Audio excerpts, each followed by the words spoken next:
I almost walked past him. The words still echo in my head because for a split second, I really did. My feet kept moving, my mind stuck on the same loop it had been running all night. Tips weren't enough, rent was overdue, and my manager had just cut my hours again.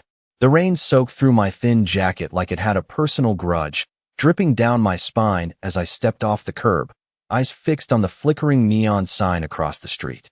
That's when I saw him, a small shape on the sidewalk, half hidden in the shadows between a streetlight that buzzed like it was dying and a parked sedan with tinted windows. I told myself it was nothing. A drunk. Someone sleeping it off. This city had taught me to mind my own business if I wanted to survive. But then his hand moved. Just a twitch. Barely anything. But wrong. Too small. Too still. My chest tightened before my brain could catch up, and suddenly I was turning back, heels scraping against wet pavement as I crossed the street again. Hey, I called out, my voice swallowed by the rain. No response. I knelt beside him, my knees hitting cold concrete, water soaking through my jeans instantly. He couldn't have been more than 7 or 8. Pale. Too pale. His lashes clung together from the rain. His lips slightly parted like he was trying to breathe, but forgot how. Hey, can you hear me? My hands hovered for a second, unsure. Then I pressed 2 fingers to his neck the way I'd seen in movies, praying I'd remember it right. There. A pulse. Faint, but there. Relief hit so hard it almost knocked the air out of me. Okay. I whispered, more to myself than to him.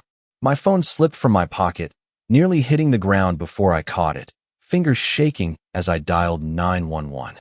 I tried to explain, words tumbling over each other, giving the nearest cross streets, describing his condition the best I could. The operator told me to stay with him, like I was going anywhere. I shrugged off my jacket and draped it over his chest, even though it was already soaked. It felt like the right thing to do. His breathing hitched, uneven, and panic clawed its way up my throat. Stay with me, I said softly, brushing wet hair from his forehead. You're okay. You're gonna be okay. I didn't know if that was true. I didn't know anything. Minutes stretched like hours, the rain never letting up, the street eerily empty for a Friday night. And then the sound came. Not sirens. Engines.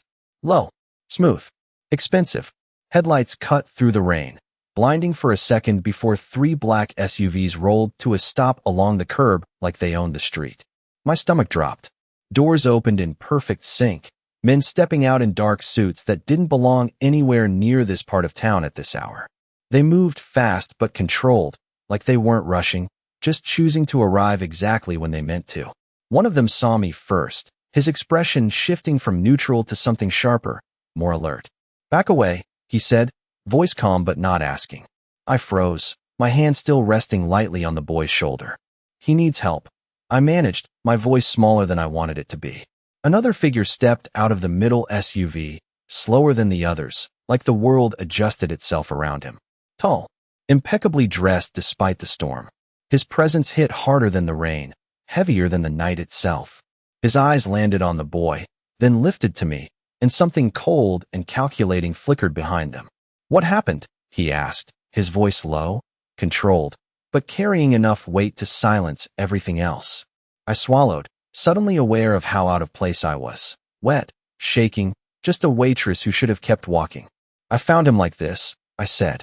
He was alone. The man stepped closer, crouching beside us, his attention fully on the boy now. His hand hovered for a brief second before resting against the child's cheek, a subtle shift in his expression that almost looked like something human breaking through. Then he looked at me again, and this time, there was nothing soft about it. If anything happens to him, he said quietly, you don't leave. My heart stuttered, not from fear exactly, but from the sudden, undeniable certainty that whatever line I had just crossed, there was no stepping back over it. The rain did not stop when the sirens finally came. It just kept falling, steady and relentless, like the city did not care what happened on its streets. Red and blue lights cut through the darkness, reflecting off the black SUVs and the wet pavement, turning everything into a distorted blur of color. I barely noticed them at first. My focus was still on the boy, on the shallow rise and fall of his chest, on the way his fingers curled weakly against my jacket like he was holding on to something he could not name. He is still breathing, I said quickly, not even sure who I was speaking to anymore. The man beside me did not answer right away. He watched his son with an intensity that made my own fear feel small in comparison, like everything in his world had narrowed down to this one fragile moment. Then the paramedics rushed in, their voices sharp and efficient, cutting through the tension like a blade. They asked questions. What happened? How long he had been like this? Did he fall? Did he hit his head? I answered everything I could, my words rushing out too fast, tripping over each other. One of them gently moved me aside to take over, checking his airway, attaching monitors, working with practiced precision that made me feel both relieved and completely useless at the same time. I stepped back, my hands suddenly empty, cold without the small weight I had been holding on to. The man stood up slowly, his posture straight, controlled, but something in his expression had shifted. Not softer, just sharper, more dangerous in a quiet way. Which hospital? He asked. Mercy General. One of the paramedics replied without looking up. He gave a single nod, already pulling out his phone, speaking in low, rapid words I could not fully catch. Names. Instructions. Everything moving faster than I could process. Then his attention snapped back to me. You are coming, he said. It was not a question. I blinked, caught off guard. What? You were with him. You stay until I know exactly what happened. My first instinct was to refuse. I had work in the morning. I had bills. I had a life that did not include getting pulled into whatever this was. But the words did not come out. Maybe it was the way everyone around him seemed to listen without hesitation. Maybe it was the way his eyes held mine, steady and unyielding, like leaving was not actually an option anymore. Or maybe it was the simple fact that a little boy had almost stopped breathing in my arms, and walking away now felt wrong in a way I could not explain.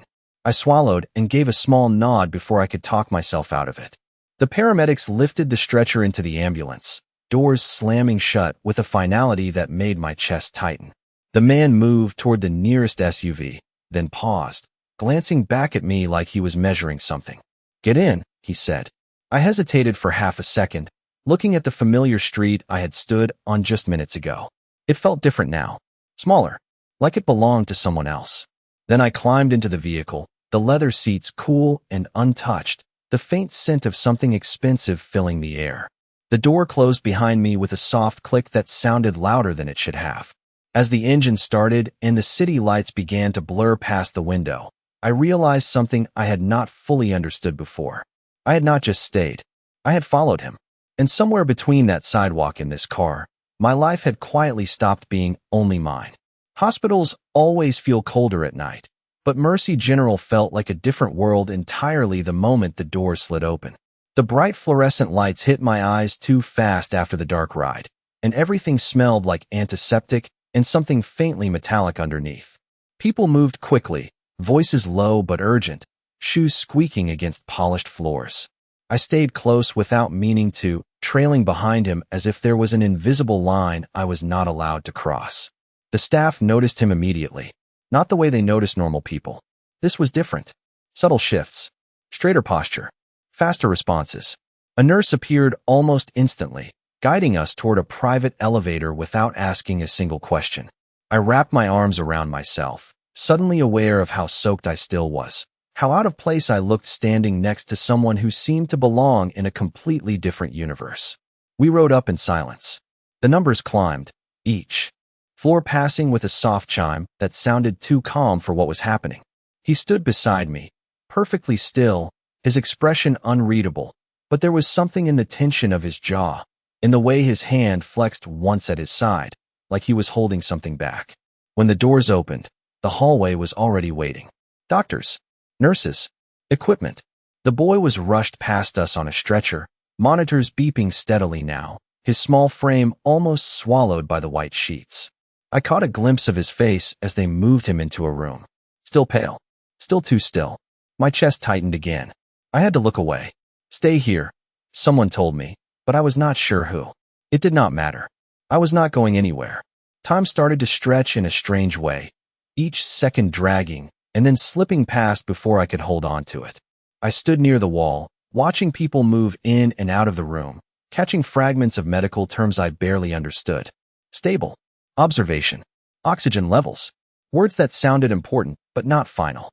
He stood a few feet away, speaking quietly with the doctor now, his voice low but controlled, asking precise questions, listening without interrupting.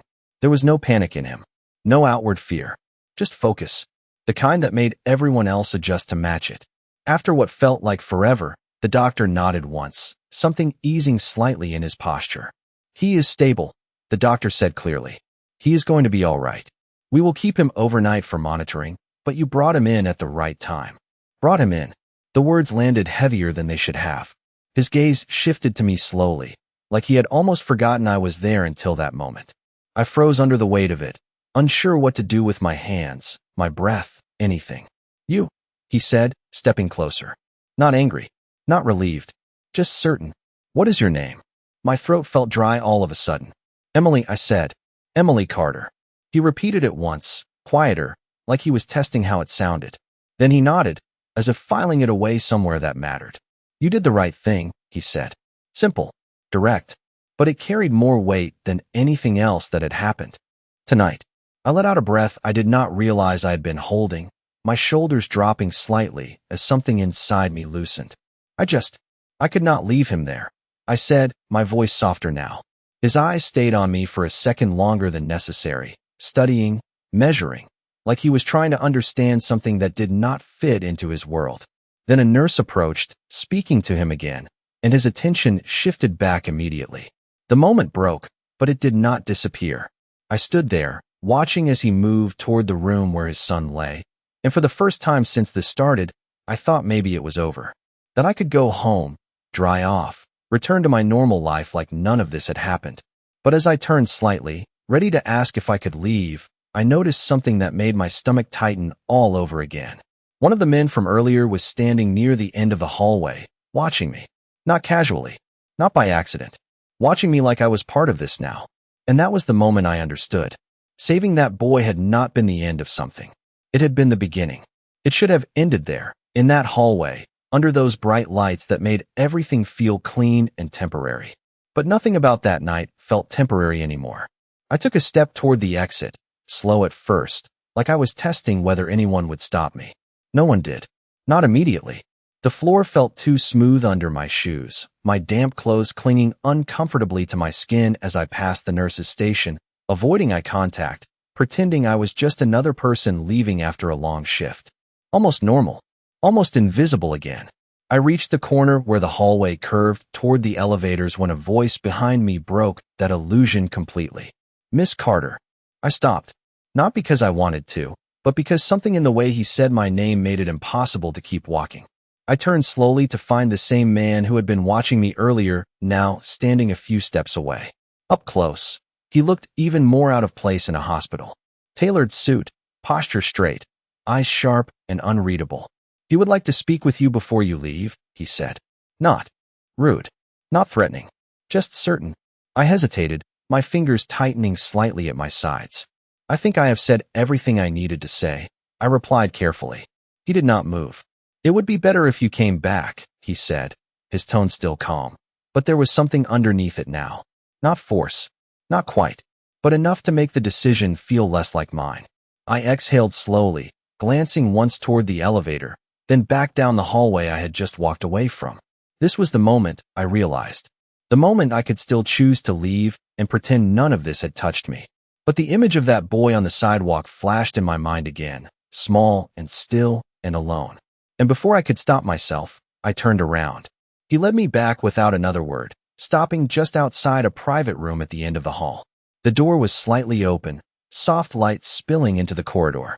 I could see him inside, standing near the bed, his back to the door, one hand resting lightly against the railing like it was the only thing keeping him grounded.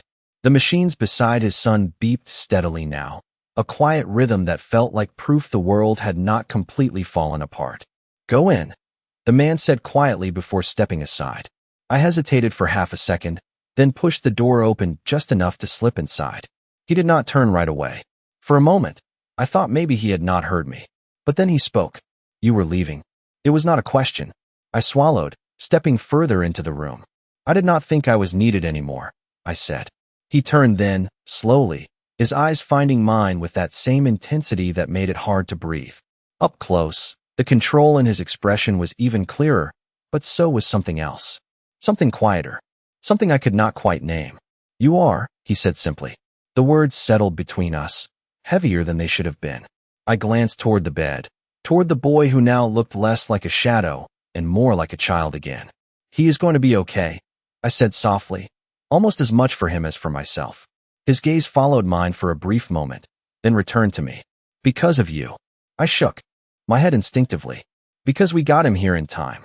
He took a step closer, not enough to invade my space, but enough to make the air feel different. "Most people would not have stopped," he said. "Most people would have walked away." My chest tightened slightly at the truth of that. "I almost did," I admitted before I could stop myself. Silence followed that. Not awkward, not empty, just real. His eyes searched mine, like that answer mattered more than it should have. Then he nodded once, like he understood something I had not said out loud. "But you did not," he said. I let out a small breath, unsure why that felt like a turning point instead of a simple statement. "No," I said quietly. "I did not." And standing there, in a room that did not belong to me, across from a man whose world I did not understand, I had the strange, undeniable feeling that this conversation was not about what had already happened. It was about what came next. The silence after my answer did not feel empty. It felt like something was being decided. He watched me for a few seconds longer, then shifted his gaze toward the bed again, toward his son, as if grounding himself in something real before speaking again. "Emily Carter," he said, my name slower this time, deliberate. "Do you always stop for strangers in the middle of the night?" I let out a small breath, unsure if there was a right answer to that. "No," I admitted. "I usually keep walking like everyone else." His lips pressed together slightly, not quite a smile, not quite anything soft either. "But tonight was different." "Yeah," I said quietly. "Tonight was different." He nodded once, as if confirming something he had already suspected. Then he reached into his coat pocket and pulled out a slim black wallet, extracting a card and holding it between his fingers for a moment before extending it toward me. I hesitated, looking at the card, then back at him. "I do not need anything," I said quickly. I did not help him for money. His expression did not change, but something in his eyes sharpened slightly. "I did not offer money," he replied calmly. "I offered access." I frowned, not understanding. He stepped closer, placing the card gently into my hand despite my hesitation. The paper felt heavier than it should have, thick and embossed, my name suddenly feeling very small compared to whatever his world represented. "If you ever need something," he continued, his voice low, controlled, "you call that number." I looked down at it, then back up at him. "I will be fine," I said, more out of instinct than certainty. His gaze held mine, steady and unyielding. "That is not how this works," he said. The words were quiet, but they carried weight, like a rule I had just unknowingly stepped into. My fingers tightened slightly around the card. "What does that mean?" I asked. For a brief second, something flickered across his face. Not anger, not impatience, something closer to honesty than I expected. "It means," he said slowly, "when someone saves my son's life, that does not end when the ambulance doors close." My breath caught, just a little. "I did not save his life," I said again, softer this time. "I just stayed." "You stayed when others would not," he replied immediately. "That is the difference."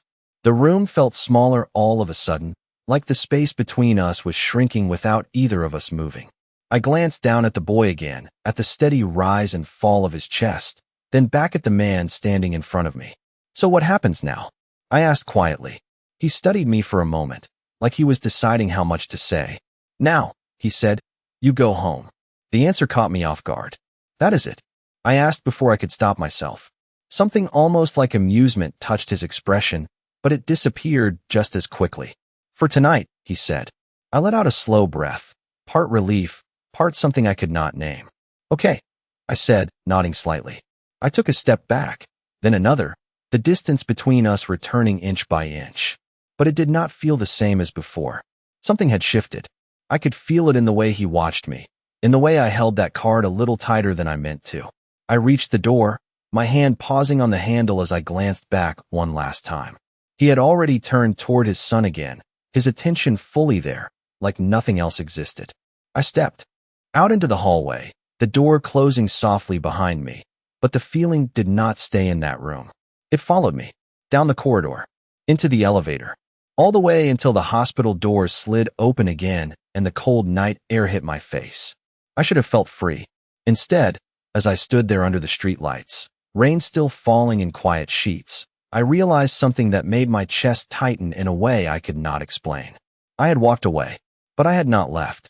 Sleep did not come easily that night. It should have. My body was exhausted, every muscle aching from the long shift and everything that followed, but my mind refused to slow down. Every time I closed my eyes, I saw him again. Not the man. The boy, pale under the streetlight. Too still. Too quiet. I turned onto my side, staring at the faint cracks in the ceiling of my apartment, listening to the distant hum of traffic outside like it might ground me back into something normal. But nothing felt normal anymore. The card sat on my nightstand, exactly where I had placed it when I got home. I told myself I would throw it away in the morning, that it meant nothing, that I would wake up, go to work, and everything would return to the way it was before. But I did not move it. Morning came too fast. The alarm on my phone buzzed at 6:30, sharp and unforgiving, dragging me out of a restless half-sleep that barely counted. I sat up slowly, running a hand through my hair, trying to shake off the weight that still clung to me. The city outside looked the same. People moving, cars passing, life continuing like nothing had changed. I got ready on autopilot, pulling on my uniform, tying my hair back, grabbing my bag without thinking. Routine. That was what I needed. Something steady. Something familiar. The diner smelled like coffee and grease and something faintly burnt, exactly the way it always did. It should have comforted me. Instead, it felt smaller somehow, like the walls had moved in overnight. "You look like you did not sleep," my co-worker Jenna said as I tied my apron, her voice light but observant. I forced a small smile. "I did not," I admitted. She laughed softly. "Welcome to the club." I nodded, letting the conversation end there, not trusting myself to explain something I barely understood myself. The morning rush came quickly, customers filling booths, orders stacking up, the familiar rhythm of taking orders, pouring coffee, clearing plates pulling me back into motion. For a while, it worked. For a while, I forgot. Until I did not. It started small. A car parked across the street, engine running longer than necessary. A man sitting at the counter who did not order anything, just watched the door like he was waiting for someone. My chest tightened slightly, but I pushed it away, telling myself I was imagining things that last night had left me on edge. That was all. Then the bell above the door chimed again. I glanced up automatically, pen still in my hand, and everything inside me went still. He stepped inside like he did not belong to the same world as the rest of us. Dark coat, clean lines, presence that shifted the air without trying. Conversations around the diner did not stop, but they softened, like people noticed something without fully understanding it. My heart skipped once, then started beating faster than it should have. He saw me immediately. Of course he did. His gaze locked onto mine like it had been waiting to find me, like this moment had already been decided long before he walked through that door. I stood there, frozen behind the counter, every instinct telling me to move, to look away, to pretend I had not noticed. But I could not. He walked toward me slowly, each step measured, controlled, like he had all the time in the world. The noise of the diner faded into the background, replaced by the steady rhythm of my own pulse. When he stopped in front of me, close enough that I could see the faint lines of exhaustion around his eyes, the control in his expression did not waver. "Emily," he said, my name quiet but certain. I swallowed, my grip tightening slightly on the pen in my hand. "You should not be here," I said before I could stop myself. It was not fear that made the words come out. It was something else, something closer to instinct, something that understood, even if I did not, that his world and mine were not meant to overlap like this. His gaze did not leave mine. And yet, he replied calmly, "Here I am." The simplicity of it made my chest tighten in a way I could not explain. "Is your son okay?" I asked quickly, needing to anchor the moment to something real, something that made sense. For the first time since he walked in, something shifted in his expression. Not much, just enough. "He asked for you," he said. The words landed harder than anything else that morning. I blinked, caught off guard. "What?" He held my gaze, steady and unrelenting. "When he woke up," he continued, "he remembered you." My breath caught, just for a second. "I barely spoke to him," I said softly. "It did not matter," he replied. Silence settled between us again, But this time it felt different. Not tense, not uncertain, just inevitable. And standing there, in the middle of a place that had always felt safe, I realized something that made my pulse quicken all over again. This was not a coincidence. He did not come here to say thank you. He came because something had already begun. And whether I wanted it or not, I was part of it now. The diner did not feel like mine anymore. It had not changed, not really. The same cracked leather booths, the same hum of the old coffee machine, the same early morning regulars flipping through newspapers like the world had not shifted overnight. But I felt it. The difference. The way the air seemed to tighten around us as he stood there, completely still, completely out of place, yet somehow more grounded than anyone else in the room. I glanced around, half expecting someone to say something, to question why a man like him was standing at a worn counter in a place like this. But no one did. They just adjusted, like the world had quietly made space for him. I exhaled slowly, trying to steady myself. He should be resting, I said, my voice lower now, more careful. If he just woke up, he needs time. His gaze did not shift. He is resting, he replied. But he asked for you. The words settled again, heavier this time. I shook my head slightly, trying to push back against something I could not fully explain. I am just a waitress, I said. He does not know me. Something in his expression changed then. Not softer, not warmer, just certain. He remembers how you made him feel, he said. I did not have an answer for that. My fingers tightened slightly around the edge of the counter, grounding myself in something solid. I cannot just leave my shift, I said after a moment, reaching for something practical, something that made sense. I have responsibilities. His eyes flicked briefly to the clock on the wall, then back to me. You are done in 10 minutes, he said. It was not a guess. It was not even a question. My stomach dropped slightly. How do you know that? I asked before I could stop myself. He did not answer right away. He did not need to. The silence between us filled in the gaps more clearly than any explanation could have. I looked away first, my heart beating faster than it should have. This was exactly what I had been afraid of without fully realizing it. Not danger. Not something obvious. Something quieter. Control. I am not leaving with you, I said, more firmly this time, lifting my gaze back to meet his. For a moment, nothing moved. Then, slowly he nodded. Not in agreement. In acknowledgement. You misunderstand, he said. I am not asking. The words were calm. Even. But they carried something underneath them that made it hard to breathe. I straightened slightly, instinct kicking in before fear could. And you misunderstand, I replied, my voice steadier than I felt. You do not get to decide that for me. The space between us shifted again, tension threading through it in a way that had not been there before. For a second, I wondered if I had pushed too far, stepped into something I could not step back from. But then something unexpected happened. He did not step closer. He did not raise his voice. He simply watched me, like he was seeing something he had not expected to find. Something unfamiliar. No, he said quietly after a moment. You are right. The answer caught me off guard.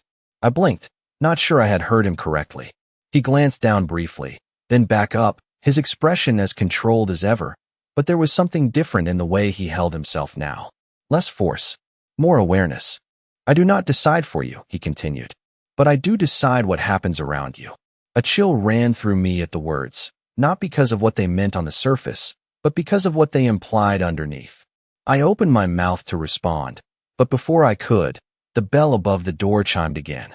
I turned instinctively, my attention pulled away for just a second, and in that second, I saw it. The same car from earlier, still parked across the street. The same man inside, watching through the glass like he had not moved all morning. My breath caught, sharp and sudden. When I turned back, he was already watching me, following my gaze without needing to ask. You see it now, he said quietly. I felt it then. Not fear. Not exactly. Awareness. The kind that settles deep and refuses to leave. What is going on? I asked, my voice barely above a whisper. He held my gaze, steady and unshaken. Last night was not random, he said, and neither is this. My grip tightened against the counter, the world narrowing down to the space between us again. What does that mean? I asked. He did not look away. It means, he said slowly, you did not just find my son. A pause, just long enough to make my pulse spike. You were seen with him. The words landed differently, heavier, final. And in that moment, standing in a place that had always felt small but safe. I understood something that made everything inside me go still. This was never just about saving a boy. It was about being seen doing it. And now, I was part of something I did not choose. The world did not get louder after he said it. It got quieter, like everything unnecessary had been stripped away, leaving only the truth sitting between us. I felt it settle in my chest, heavy and undeniable. Seen, not just by him, by someone else. Someone who had been there before the ambulances, before the lights, before I even realized what I had stepped into. My fingers loosened from the counter without me noticing, my mind replaying the moment over and over again. The empty street, the silence, the way it had felt like no one was watching. I had been wrong. Who? I asked, my voice steady but softer now like. I already knew I would not like the answer. He did not look toward the window again. He did not need to. People who do not make mistakes twice, he said. Not a name, not an explanation, just enough to make my stomach tighten. I glanced back toward the street, the car still there, engine idling like it had nowhere else to be. Waiting, watching. My chest rose slowly as I tried to keep my breathing even. So what? I said, turning back to him. I just keep going to work like this? Pretend none of this is happening. His gaze held mine, steady and unflinching. You do not pretend, he said. You adapt. The word sat strangely with me. Adapt. Like this was something normal. Something expected.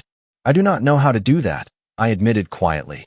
For a brief second, something shifted in his expression again. Not control this time. Not distance. Something closer to understanding than I expected. Then you learn, he said. I let out a small breath, shaking my head slightly. I did not sign up for this, I said. I did not ask to be part of whatever this is. He stepped closer then, just enough to lower his voice without anyone else hearing. No one does, he said. The simplicity of it made something inside me still. Not comforting, not reassuring, just real. I looked past him, at the other customers who had gone back to their conversations, their coffee, their normal lives. They did not know. They did not feel what I felt standing here. That thin line between before and after. If I walk away, I said slowly, choosing each word carefully. If I leave right now and never come back, does it stop? The question hung there, fragile and dangerous at the same time. He did not answer immediately. That alone told me more than I wanted to know. When he finally spoke, his voice was quieter than before. No, he said. Just one word. No explanation. No hesitation. My throat tightened slightly, and I looked down for a second, grounding myself in the worn surface of the counter, the chipped edge where my fingers rested. This place had always been enough. Small. Predictable. Safe. Now it felt like a memory I could not return to. Then what do you want from me? I asked, lifting my gaze back to his. For the first time since he walked in, he did not answer right away.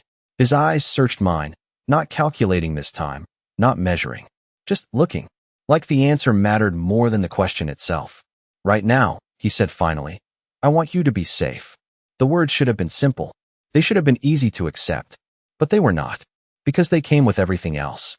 The cars, the watching, the world I had just been pulled into without warning. I swallowed, my grip tightening slightly again. And later, I asked before I could stop myself. A flicker of something crossed his expression. Not something I could name. Not yet. Later, he said slowly, we will see. Silence settled between us again, heavier this time, filled with everything neither of us was saying.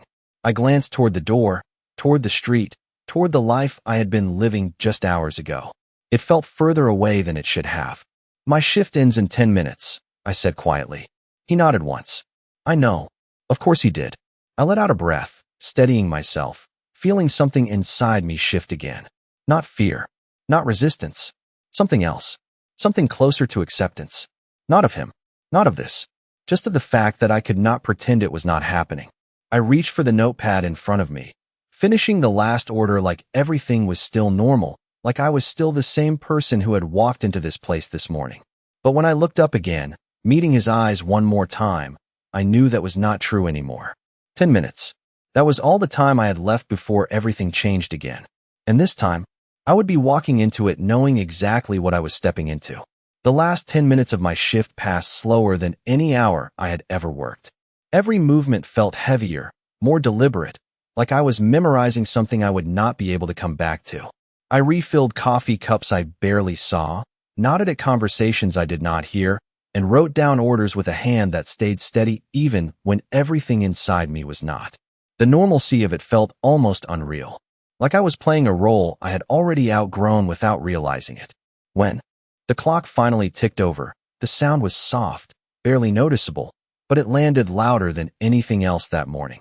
I placed my pen down on the counter and untied my apron slowly, folding it the same way I always did, muscle memory carrying me through the routine. Jenna glanced over from the other side, raising an eyebrow. "You are leaving already?" she asked. I forced a small smile. "Yeah," I said. "Long night." She nodded like that was enough, like it explained everything. Maybe it did. To her. Not to me. I reached for my bag under the counter, slinging it over my shoulder, my fingers brushing against the card still tucked safely inside. I had not thrown it away. I had not even considered it again until now. But I felt it, like a quiet reminder that something had already been set in motion. When I looked up, he was still there, exactly where I had left him, watching, not impatient, not restless, just waiting, like he knew I would come back to him. I stepped out from behind the counter, each step toward the door feeling heavier than it should have. The bell chimed softly as I pushed it open, the cool air outside hitting my face again, sharper now in the daylight. The city looked the same as it always did. Cars moving, people walking, conversations blending into the background. But I saw it differently now. I noticed the car immediately, still parked across the street. Still there. The man inside did not hide when our eyes met through the glass. He did not need to. He just watched, like he had all morning, like he had nowhere else to be. My chest tightened, not from panic, but from understanding. This was real, not something I could ignore, not something that would fade if I pretended hard enough. The door closed behind me, and I felt him step up beside me without needing to look. "They have not left?" I said quietly. He followed my gaze, then gave a slight nod. "They will not," he replied. I swallowed, adjusting the strap of my bag on my shoulder. "So this is it?" I asked. "I just get into your car and hope that solves everything?" His eyes shifted to me, steady and unreadable. "It does not solve everything," he said, "but it keeps you alive long enough to figure out the rest." The honesty in his voice caught me off guard more than anything else. No promises, no illusions, just truth. I let out a slow breath, looking back at the diner one last time. The place that had been my entire world just hours ago. It felt smaller now, further away, like it belonged to someone I used to be. "I did not plan for this," I said quietly. "Neither did I," he replied. I glanced at him, surprised by the answer, but he was already looking at the street again, like that was all he was going to say about it. The SUV pulled up to the curb in front of us, smooth and silent, the door opening before either of us moved. I hesitated for a second, just one, feeling the weight of everything pressing in at once. The life I knew, the one I was stepping into, the line between them, thin and already gone. Then I moved. I stepped forward and got into the car without looking back again. The door closed softly behind me, sealing the moment in a way that felt final. As the engine started and the city began to blur past the window once more, I leaned back against the seat, my hands resting in my lap, still, steady. I had spent my whole life trying to stay invisible, trying to survive without drawing attention, without stepping into anything that could change everything. And all it took was one moment, one choice. One night, I almost kept walking. I could have ignored him. I could have stayed safe. I could have lived my life exactly the way I planned. But I did not. And now, I was not just part of his world. I was part of the reason it had changed.